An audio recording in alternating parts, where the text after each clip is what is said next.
Right, let's just dive right into this explainer. I want you to picture something for a second. Imagine a decaying paper city.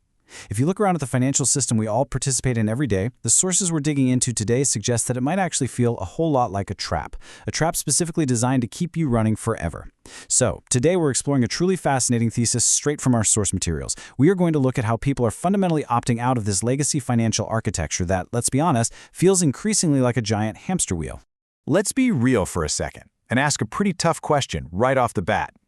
Do you ever feel like you're working harder and harder just to stand completely still? Like you're sprinting on a track that is constantly moving backward under your feet? You finally get that raise, but boom, the cost of living jumps even higher.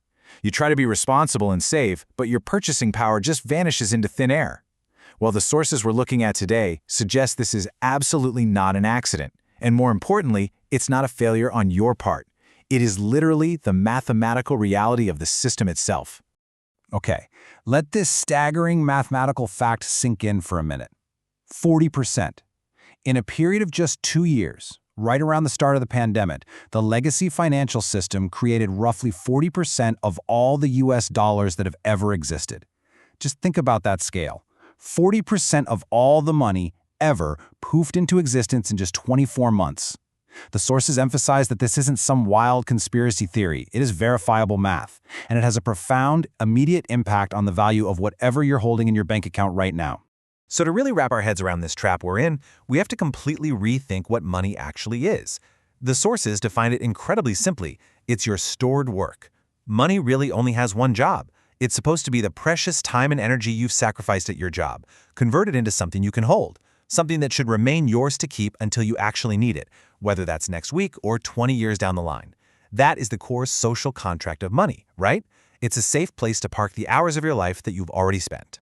And that brings us to how the sources reframe inflation. They argue that inflation isn't just, rising prices at the grocery store. Actually, scratch that. It's way more insidious. It's a silent tax. The analysis points to what it describes as a uniparty apparatus, claiming that this slow, constant confiscation of your stored labor happens regardless of who is in political power, on the left or the right. According to the text, the printing happens no matter what, and as a direct result, your time, the literal hours of your life, is being quietly drained away.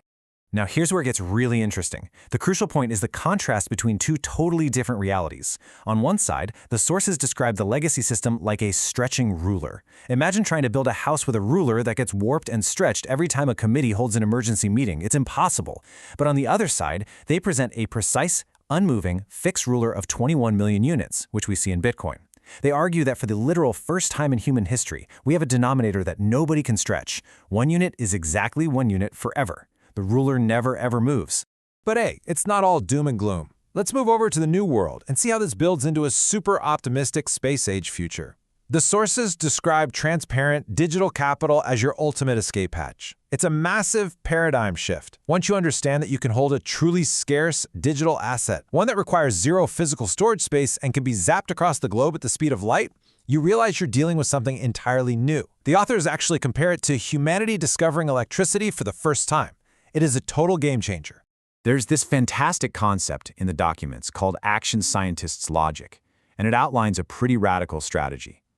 It basically boils down to this. You don't fix broken legacy institutions by just complaining or voting harder. You don't try to repair a stretching ruler.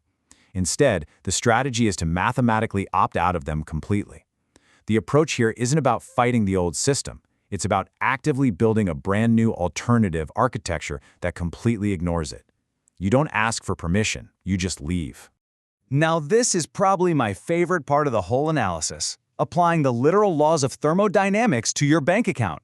One of our sources brilliantly lays out that if you look at the economy as a closed energy system, fiat currency is basically a leaky bucket. It drains your energy at about 7% a year, which gives your hard-earned wealth a half-life of just 10 years. Even gold, the old standard, leaks about 2% a year, giving it a 36-year half-life. But absolute digital scarcity? It creates a perfectly closed system. Because there is zero unexpected inflation, the half-life of your wealth becomes infinite. It lives forever. So what is the ultimate architectural solution proposed to fix all this? 3 words: individual central bank. Because digital capital empowers you to be your own bank, the authors argue you can become entirely detached from that murky, decaying paper city we talked about at the beginning. You no longer need to hand your wealth over to some massive institution that might lend it out or gamble with it behind closed doors. You get to become the sovereign controller of your very own thermodynamic wealth engine. Okay, so how do we actually build this thing? This sovereign architecture is split right down the middle into two halves. First up, you have the invisible king tier. This is the foundation that anchors your self-custody. It's kept entirely offline, practically untouchable, functioning purely for your personal sovereignty. And then you have the queen tier. This is the active, working side of your portfolio.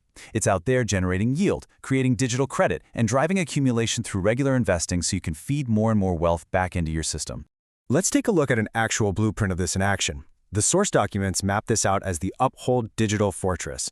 Think of this whole setup as literally a sats factory. It's a meticulously designed engine that methodically pulls wealth out of public circulation and safely parks it under your sovereign control. In the specific case study we're reviewing, this system is pulling roughly 596,700 satoshis, which, by the way, are just tiny fractions of a Bitcoin, out of circulation every single week.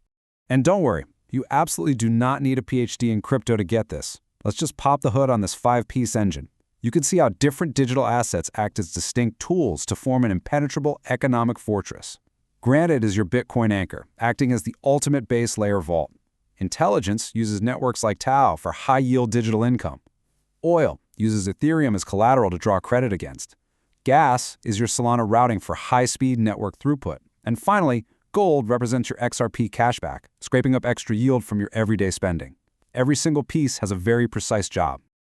So, zooming out for a second, why does all this matter right now? Well, the source material points out something we can all kind of feel.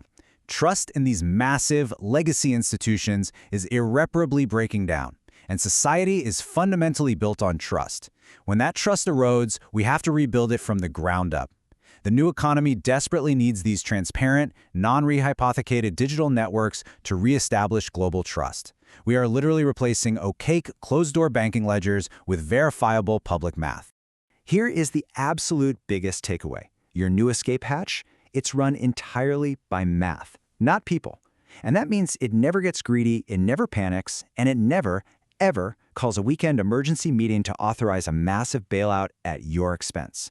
Nobody can freeze it. Nobody can print more of it to dilute your value, and the entire system is perfectly transparent for anyone in the world to verify at any given moment. It is exactly what money should be. All right, we've covered a lot of ground today. Now that you see the stretching ruler of the legacy system for what the sources argue it truly is, a constantly decaying trap, and you understand the flawless thermodynamics of perfect digital money, there's really only one question left. What are you going to do with your newly discovered freedom? Will you keep running on that hamster wheel, or will you use this mathematical escape hatch to build your own individual central bank? The blueprint is right here. The choice is yours.